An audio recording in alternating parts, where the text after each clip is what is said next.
नमस्कार. खानदेशी रेसिपीजमध्ये तुम्हा सर्वांचे खूप खूप मनापासून स्वागत आहे. आज आपण भट्टीसारखे कुरकुरीत होणारे खारे शेंगदाणे कसे बनवायचे ते बघणार आहोत. तर याची पद्धत खूप सोपी आहे, अगदी प्रत्येकाला जमेल आणि कोणीही बनवू शकेल इतकी याची सोपी पद्धत आहे.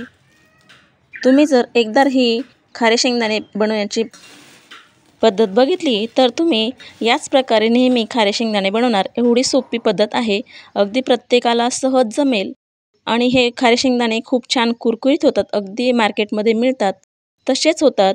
तर त्यासाठी व्हिडिओ कुठेही स्किप न करता पूर्ण बघा. सर्वप्रथम या ठिकाणी मी 500 ग्रॅम शेंगदाणे घेतलेले आहेत. आपण घरामध्ये जे नेहमी वापरतो तेच रेग्युलर शेंगदाणे घेतलेले आहेत, कुठलेही घेतलेले नाहीत. खरं तर खारे शेंगदाण्याकरता सोलापुरी शेंगदाणे वापरले असतात, पण आपण घरचेच वापरायचे आहे. ते देखील खूप छान होतात. तर या ठिकाणी एका पॅनमध्ये 1 ते 1.5 लिटर पाणी टाकून ते गरम करून घेतलेलं आहे. आता हे पाणी गरम झालं. आता यामध्ये शेंगदाणे टाकायचे आहे. शेंगदाणे टाकले की यामध्ये 2 चमचे मीठ घालायचं आहे आणि हे मीठ मस्त असं मिक्स करून घ्यायचं. आता हे शेंगदाणे आपल्याला उकडून घ्यायचे आहे. अगदी फक्त एकच उकडी आपल्याला काढून घ्यायची आहे, फार शिजवायची नाही. अगदी 5 मिनिटांमध्ये या पाण्याला उकळी येते. जर शेंगदाणे जास्त शिजले तर ते कुरकुरीत न होता मऊ होतात. आणि बघा या ठिकाणी 5 मिनिटांमध्येच पाण्याला मस्त अशी उकळी येऊ लागलेली आहे. हे बघा शेंगदाणे मस्त असे टम्म फुगून वर आलेले आहेत. आता पुन्हा याला आपण अर्धा मिनिट असे शिजवून घेऊयात. हे बघा अर्धा मिनिट झालेला आहे. आता हे उकडलेले शेंगदाणे एका मोठ्या झाऱ्याने काढून घ्यायचे, म्हणजे पटकन याच्यातील पाणी निघून जाईल. आता एक पुरणाची चाळणी घ्यायची आणि या चाळणीवर हे शेंगदाणे काढून घ्यायचे आहेत. बघा अशा प्रकारे संपूर्ण शेंगदाणे या चाळणीवर मी टाकून घेतलेले आहेत. आता याच्यातलं आपल्याला पाणी निथळून घ्यायचं आहे. आता हे जे शेंगदाणे आपण काढून घेतलेले आहेत ते एका कॉटनच्या कापडावर टाकून घ्यायचे. बघा अशा प्रकारे कॉटनच्या कापडावर हे शेंगदाणे टाकून घेतलेले आहेत आणि यांना 5 मिनिटं सुकवून घ्यायचे आहे.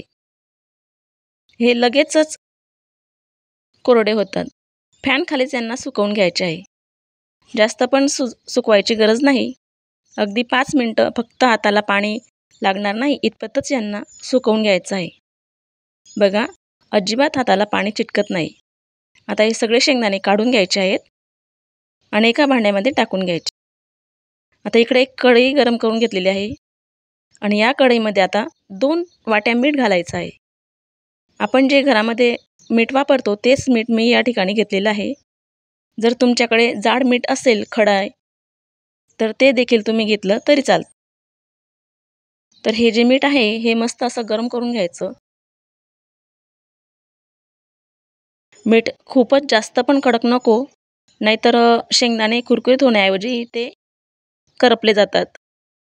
बघा या ठिकाणी मीठ मस्त तापलेलं आहे आणि यामध्ये 1 वाटी शेंगदाणे टाकून घेतलेले आहेत. थोडे थोडेच आपल्याला या शेंगदाणे घालायचे आहे.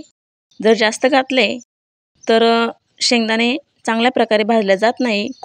कुठे कुठे हे कच्चे राहतात, नरम राहतात. म्हणून थोडेसे शेंगदाणे घालायचे आणि असं एकसारखं चमच्याने हलवत राहायचं आहे.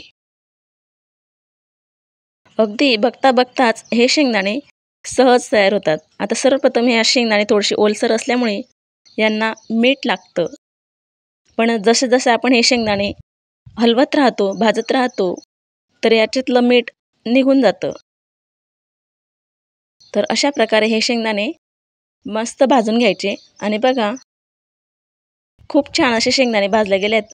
याचे साल अगदी सहज निघत आहे. बघा कितीही हळूवार चोळलं तर याची साल अगदी सहज निघत आहे. म्हणजे शेंगदाणे खूप छान प्रकारे भाजले गेलेले आहेत.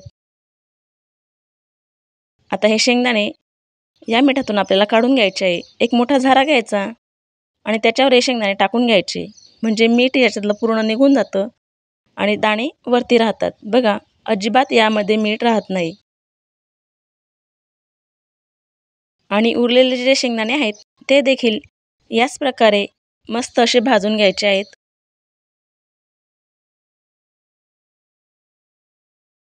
अगदी मार्केटमध्ये मिळतात तसेच चविष्ट कुरकुरीत हे शेंगदाणे बनून तयार होत आहेत. तुम्हाला दिसतच आहे किती सहज प्रकारे हे शेंगदाणे बनून तयार होत आहेत. तर आता हे जे शेंगदाणे आपण भाजून घेतलेत आणि जे खाली मीठ उरलेलं आहे, तर या मिठाचं करायचं काय हा बऱ्याच जणांना प्रश्न असतो. तर हे जे मीठ आहे ते पूर्णपणे थंड होऊ द्यायचं, अगदी गार होऊ द्यायचं आणि हे मीठ एका प्लास्टिकच्या बाटलीमध्ये भरून ठेवायचं. जेणेकरून पुढच्या वेळेस आपण पुन्हा जेव्हा शेंगदाणे बनवू तेव्हा हे मीठ आपल्याला उपयोगी पडेल. आता हा व्हिडिओ पाहिल्यानंतर तुम्ही कधीच मार्केटमधून शेंगदाणे विकत घेऊन खाणार नाहीत. तुम्ही यापुढे घरीच शेंगदाणे बनवणार, सर्वांना खायला देणार. तर आशा करते हा व्हिडिओ तुम्हाला खूप आवडलेला असेलच. तर आवाजावरून तुमच्या लक्षात आलेलं असेल की हे शेंगदाणे किती कुरकुरीत झालेले आहेत. अगदी टन आणि मस्त असा आवाज येत आहे आणि खूप छान खायला देखील लागतात. बघा अगदी सहज साल निघत आहे आणि खूप छान प्रत्येक दाणा याचा कुरकुरीत झालेला आहे. तर असेच नवनवीन व्हिडिओ पाहण्यासाठी आपल्या खानदेशी रेसिपीज या चॅनलला सबस्क्राईब करा. व्हिडिओ आवडला असेल तर लाईक करा आणि हो जास्तीत जास्त शेअर करा आणि याचबरोबर बेल आयकॉन देखील प्रेस करा.